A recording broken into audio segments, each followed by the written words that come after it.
In early 1942, the Imperial Japanese Navy was the most powerful naval force in the Pacific. They controlled an empire stretching from the mid-Pacific to the Indian Ocean, from the Aleutians to the Solomon Islands. Their carriers had struck Pearl Harbor with impunity.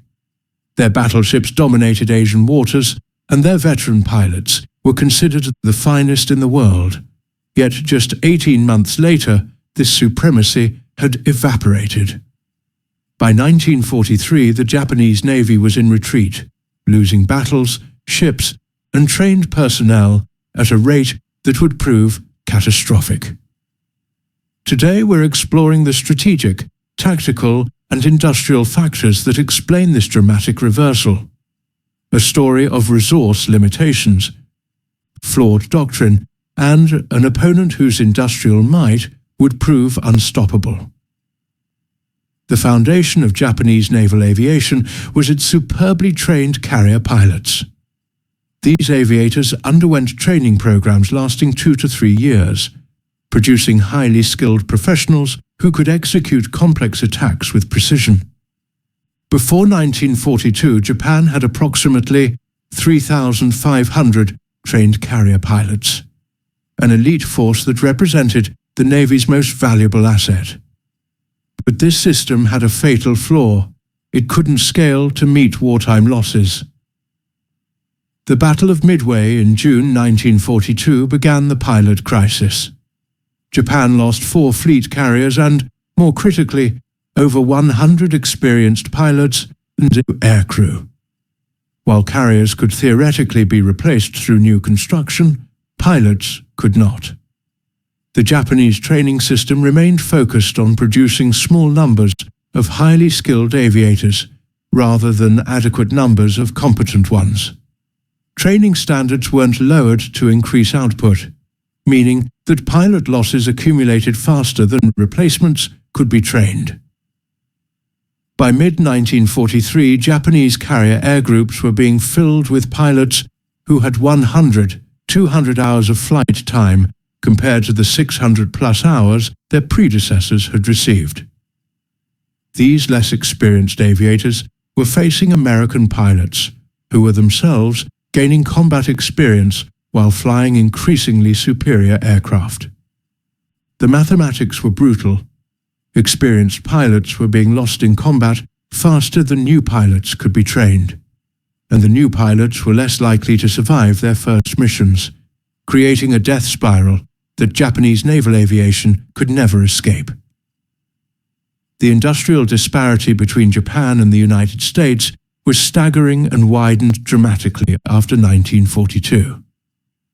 In 1943 alone, American shipyards launched 22 fleet carriers and escort carriers, while Japan commissioned just 5. This wasn't a temporary spike. American production would maintain this pace throughout the conflict, while Japanese production declined as resources became scarcer and facilities were damaged by bombing. Japanese shipbuilding faced constraints American yards never encountered. Steel allocation was limited and competed with army requirements and civilian needs. Skilled labor was scarce and couldn't be rapidly expanded. Shipyard capacity was fixed. Japan couldn't build new shipyards fast enough to matter. Most critically, American submarines were sinking Japanese merchant shipping at an increasing rate, meaning that even if Japan could build warships, the merchant fleet needed to supply those warships was disappearing. The United States could absorb losses that would cripple Japan.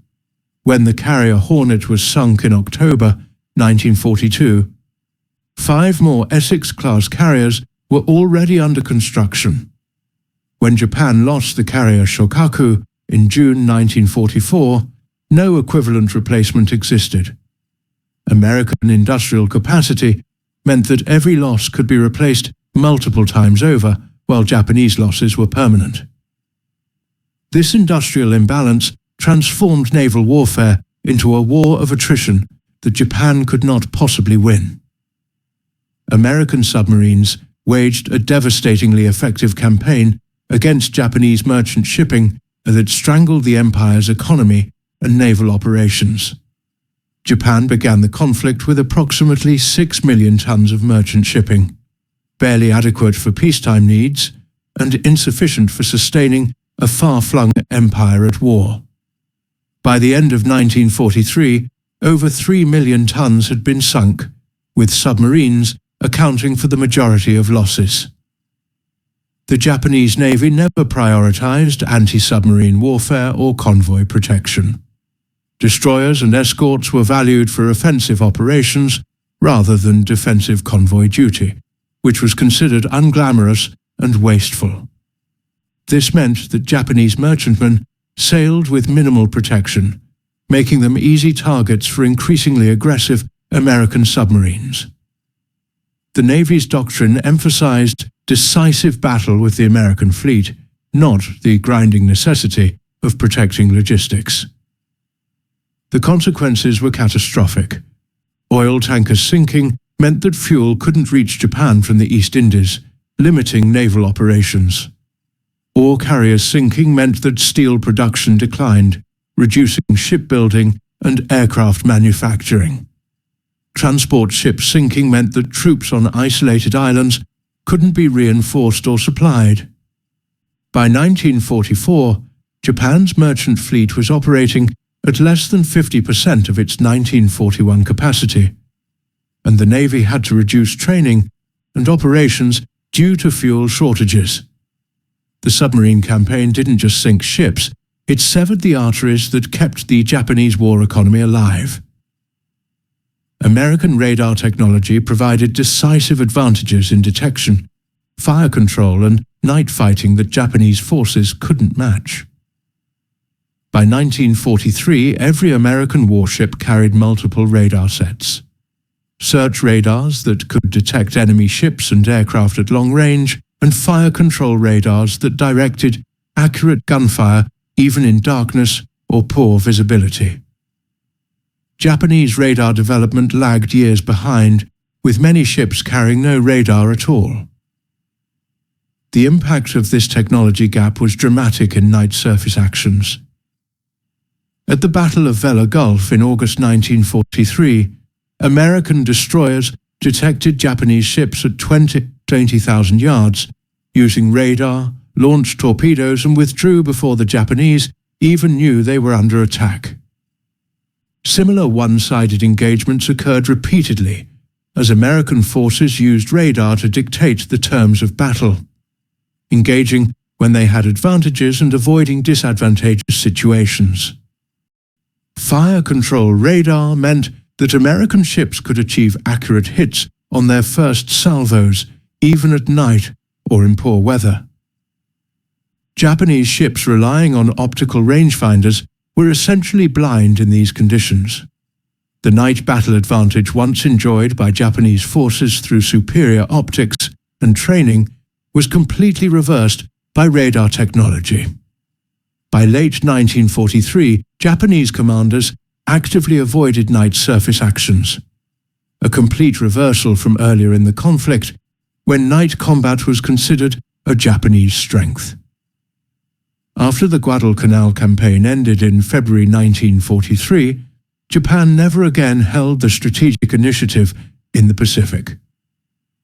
American forces could choose where and when to attack, forcing Japan into a purely reactive defensive posture. This meant that Japanese naval forces were constantly responding to American moves rather than executing their own strategic plans, a psychologically and operationally debilitating position. The American island-hopping strategy bypassed Japanese strongpoints, isolating them and rendering their garrisons irrelevant. Major Japanese bases like Rabaul and Truk, once considered unsinkable anchors of Japanese defense, were neutralized by air power and left to wither. This meant that the Japanese Navy had to defend everywhere but could concentrate nowhere, while American forces could mass overwhelming strength at points of their choosing. Japanese naval bases themselves became targets. American carrier raids struck Japanese anchorages and facilities, with increasing frequency and intensity. The massive raid on Truk in February 1944 destroyed over 200 aircraft and sank numerous ships, effectively neutralizing Japan's most important forward base. This meant that the Japanese combined fleet had no safe harbor within striking distance of American forces, forcing them to retreat to bases in the Philippines and home islands, far from the combat zone. Japan's dependence on imported oil from the East Indies became an increasingly critical vulnerability. As American submarines sank tankers, fuel supplies in Japan dwindled. By mid-1943, the Navy was forced to reduce training flights for pilots, limit exercises for ships, and carefully husband fuel for what were hoped would be decisive operations. This fuel crisis created a vicious cycle. Reduced training meant less capable crews, which meant higher losses, which meant more caution, which meant even less training. The irony was cruel. Japan had gone to conflict partly to secure oil resources in the East Indies, but by 1943 couldn't safely transport that oil to where it was needed. Tankers sailing from Palembang to Japan faced a gauntlet of American submarines, and losses mounted steadily. Some Japanese warships were forced to relocate to Singapore and other Southeast Asian bases simply to be near fuel sources, fragmenting the fleet and making coordinated operations difficult. The massive fuel consumption of Japan's large warships became a liability rather than an asset. The super battleship Yamato consumed enormous quantities of fuel. A single operational sortie could burn through fuel that might otherwise power several destroyers for weeks. This meant that Japan's most powerful ships spent most of their time anchored at the base, preserving fuel while their combat value depreciated. By 1944, fuel scarcity had essentially mothballed significant portions of the Japanese fleet. Japanese carrier doctrine, once innovative and effective, failed to adapt to changing circumstances.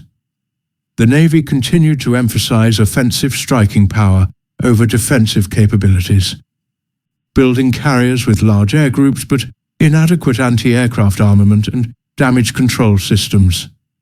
This made Japanese carriers devastating in the attack, but vulnerable on defense, a critical flaw once they lost air superiority.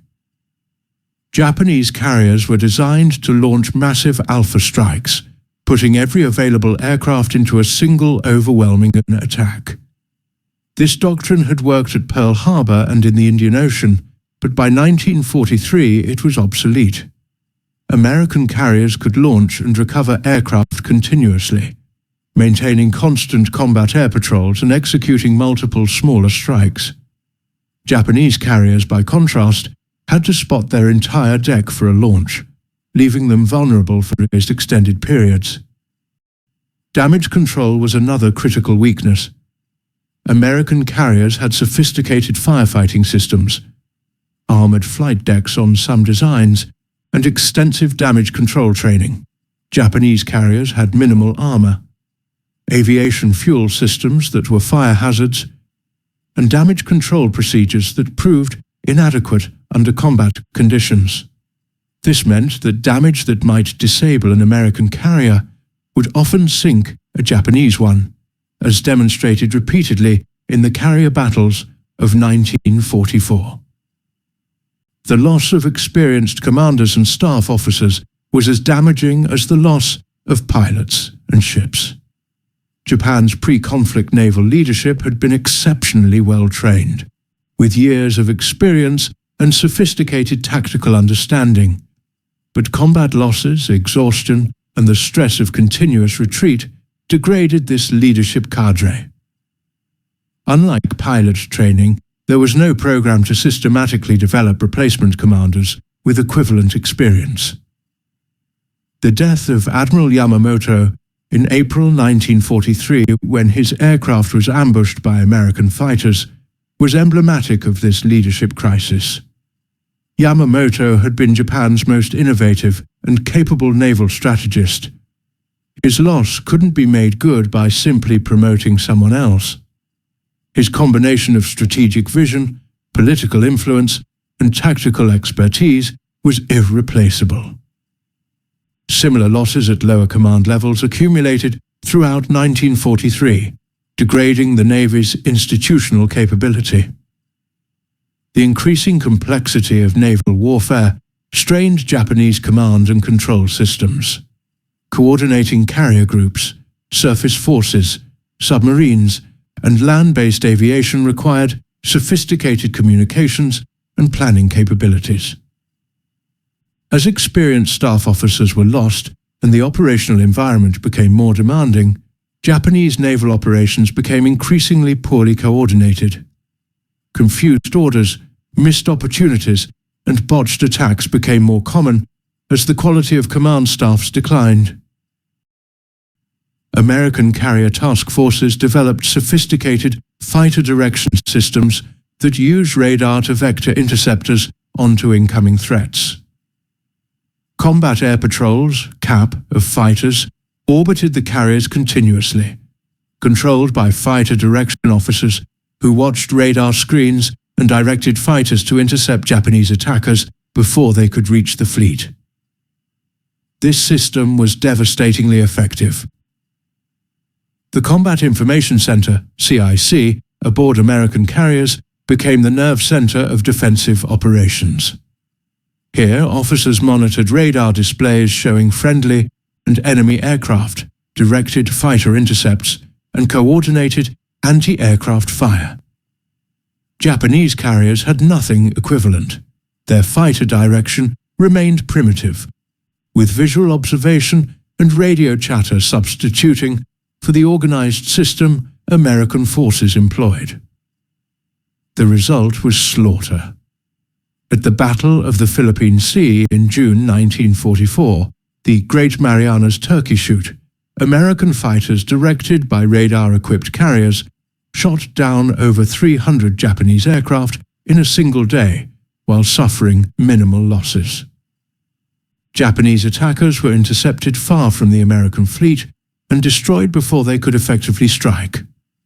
This wasn't just superior pilot skill, it was superior technology and tactics working together to create an insurmountable defensive system. American development of underway replenishment techniques allowed their fleets to remain at sea for months, operating continuously without returning to port. Fleet oilers could refuel ships while both were moving. Supply ships could transfer ammunition and provisions, and fleet tugs could repair damaged vessels at sea. This meant American task forces could sustain operations in forward areas indefinitely. The American logistics system extended to forward areas with mobile repair facilities. Floating dry docks could repair battle damage that would have required a ship to return to Pearl Harbor or the West Coast. Repair ships carried machine shops and skilled technicians who could fix everything from radar sets to propeller shafts. This forward repair capability meant that damaged American ships could return to action in days or weeks rather than months. Japanese logistics, by contrast, remained primitive. Ships had to return to major ports in Japan for significant repairs. Underway replenishment was practiced, but never achieved American levels of efficiency. Supply ships were scarce and vulnerable to submarine attack. This meant that Japanese fleets could only operate for brief periods before requiring extended port visits, limiting their operational flexibility and giving American forces windows of opportunity when Japanese ships were unavailable. American naval aviation achieved quantitative and qualitative superiority that Japanese forces couldn't match. The F-6F Hellcat fighter, introduced in early 1943, was specifically designed to counter the Zero and proved dramatically superior. It was faster, could dive better, had superior high-altitude performance, and was far more rugged. American pilots in Hellcats achieved kill ratios exceeding 13, 1 against Japanese fighters. The TBF Avenger torpedo bomber and SB-2C Helldiver dive bomber, while initially troubled, matured into effective strike aircraft. More importantly, they were produced in vast numbers, quantities that allowed American carriers to launch strikes of 50, 100 aircraft, while maintaining strong defensive fighter patrols. Japanese carriers with depleted air groups and less capable aircraft couldn't match this striking power. Perhaps most critically, American carrier aircraft benefited from continuous improvement. Engines became more powerful, guns more effective, radios more reliable. Japanese aircraft development stagnated. Newer designs like the A-7M Reppu fighter and B-7A Ryusei torpedo bomber remained in development, while American aircraft improved in service. This meant the performance gap widened continuously throughout 1943 and 1944. Japan's vast Pacific perimeter became impossible to defend once American forces began their offensive. Islands and bases stretched across thousands of miles required garrisons, supplies, and naval protection. As American submarines and aircraft interdicted Japanese shipping, these isolated outposts became resource drains rather than strategic assets. The Navy was forced to attempt resupply missions to garrisons that were essentially doomed, losing ships and aircraft in futile efforts. The Navy's resources were further divided by the Army's demands. Inter-service rivalry meant that ships and aircraft were allocated based on political considerations rather than strategic efficiency. The Army insisted on defending certain territories that had minimal naval value, forcing the Navy to support operations it considered wasteful. This divided command structure prevented the concentration of forces that might have made a defensive stand more effective. By mid-1943, the defensive perimeter had become untenable. There weren't enough ships to patrol it, enough aircraft to defend it, or enough supplies to sustain it. American forces could attack anywhere, and Japan couldn't predict where the next blow would fall. This strategic paralysis meant that Japanese naval forces were constantly reacting, always arriving too late or in insufficient strength to affect the outcome. Japanese losses in cruisers and destroyers proved particularly damaging. These vessels required a year or more to build and couldn't be rapidly replaced. By the end of 1943, Japan had lost over 30 destroyers and numerous cruisers, ships that performed essential roles in screening carriers, conducting surface actions, and escorting convoys. Each loss reduced the Navy's operational flexibility and defensive capability. The tactical excellence of Japanese destroyer crews, once a significant advantage, diminished as experienced crews were lost. The famous Long Lance torpedo, while technically superior to American torpedoes, became less effective as the crews who deployed it with such skill were killed or exhausted. Night combat, once a Japanese specialty, became dominated by American radar-equipped forces, who could detect and engage Japanese ships before they could close to torpedo range. Destroyer losses had cascading effects. Fewer destroyers meant carriers had less screening protection, making them more vulnerable to submarine and air attack. It meant convoy escorts were inadequate, allowing submarines to devastate merchant shipping. It meant that surface action groups lacked sufficient strength to challenge American forces. The destruction of Japanese destroyer strength was less dramatic than carrier losses, but equally critical to the Navy's collapse. The Japanese Navy's entire strategic philosophy was built around the concept of Kantai Kessen, the decisive battle where the combined fleet would destroy the American Pacific Fleet in a single, overwhelming engagement. This doctrine shaped pre-conflict training, ship design, and tactical planning. But by 1943, the opportunity for such a battle had passed, and Japanese forces found themselves fighting a war of attrition they couldn't win. The Navy continued planning for a decisive battle, even as circumstances made it impossible. Resources that might have been used for convoy protection or anti-submarine warfare were hoarded for the climactic engagement that never came. When major battles did occur, the Philippine Sea in June 1944 and Leyte Gulf in October 1944, Japanese forces were so weakened that they were defeated decisively, rather than achieving the crushing victory their doctrine demanded. This intellectual rigidity prevented adaptation to new realities. While American forces embraced a flexible operational approach focused on attrition and island hopping, Japanese commanders remained fixated on the decisive battle.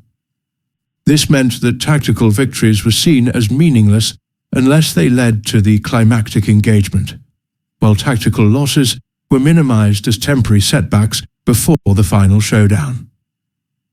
This mindset prevented realistic assessment of the strategic situation and foreclosed opportunities to adopt more effective defensive strategies.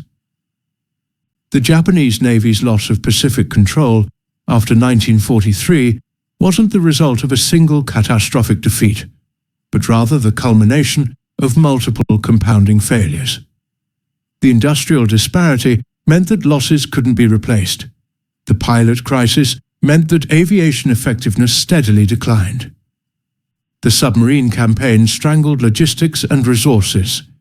Technological inferiority in radar and communication systems gave American forces tactical advantages in almost every engagement. Strategic factors compounded tactical problems. Fuel shortages limited training and operations. The defensive perimeter proved impossible to hold. Inter-service rivalry divided resources and prevented unified command. The doctrine of decisive battle prevented adaptation to attritional warfare. Leadership losses degraded command quality. Each of these factors alone might have been manageable, but together they created a cascading collapse. By 1944, the Japanese Navy still possessed powerful ships and brave sailors, but it lacked the fuel to operate them, the pilots to fly from them, the logistical support to sustain them, and the strategic mobility to employ them effectively. American forces could attack where they chose with overwhelming strength, supported by an industrial base that could replace losses faster than they occurred. The final tragedy was that Japanese naval leaders recognized many of these problems but couldn't solve them. They understood the pilot crisis but couldn't expand training programs fast enough. They knew the submarine threat but couldn't shift resources to convoy protection. They saw the industrial imbalance but couldn't match American production. Recognition without remedy, that was the reality of Japanese naval leadership from 1943 onward. The transformation from dominance to defeat took just 18 months. In early 1942, the Japanese Navy ruled the Pacific. By late 1943, they were fighting a desperate defensive campaign they couldn't win. By 1945, the Navy that had once struck Pearl Harbor was reduced to kamikaze attacks. The final admission that conventional naval warfare was no longer possible. The loss of the Pacific wasn't inevitable in 1941, but by 1943 the combination of industrial, technological, and strategic factors had made Japanese defeat certain. Understanding why helps us comprehend not just this particular conflict, but the fundamental relationships between industrial capacity, technological innovation, and military success that continue to shape naval warfare today.